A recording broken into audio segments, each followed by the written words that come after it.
ایک ایسے خطے میں نبی بنا کر بھیجا جہاں کفر اور شرک کا بول بالا تھا، جہاں ایک اللہ کو چھوڑ کر لوگ ایک بادشاہ کو اپنا خدا سمجھا کرتے تھے۔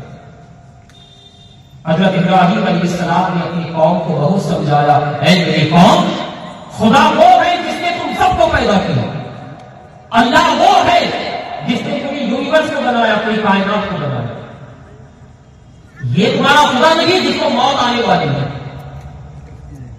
لیکن باوجود سمجھانے کے لیے آپ کی قوم نے آپ کی بات کو نہ مانا۔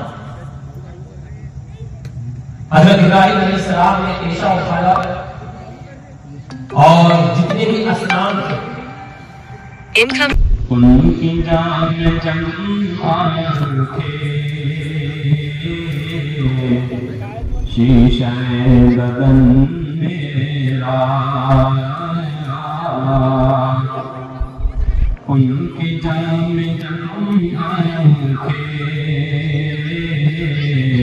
شیشہ بدن میرا، ان کی بند موٹھی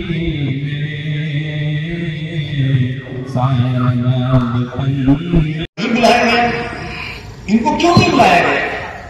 جبکہ وہ جو ہے وہ خاتون اول تھی ہندوستان کی، صدر جمہوریہ تھی، لیکن ان کو اس لیے نہیں بلایا گیا کہ وہ جو طبقاتی نظام ہے اس کیٹیگری کے اندر جو ہے وہ اونچی ذات کی کیٹیگری میں نہیں آتی ہے۔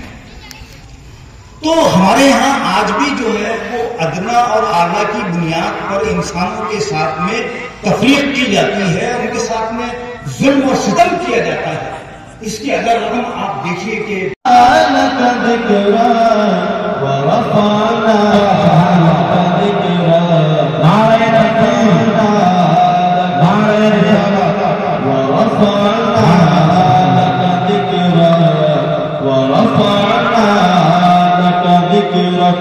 بار سبحان اللہ کہہ دیجیے، آپ لوگوں کی توجہ چاہتا۔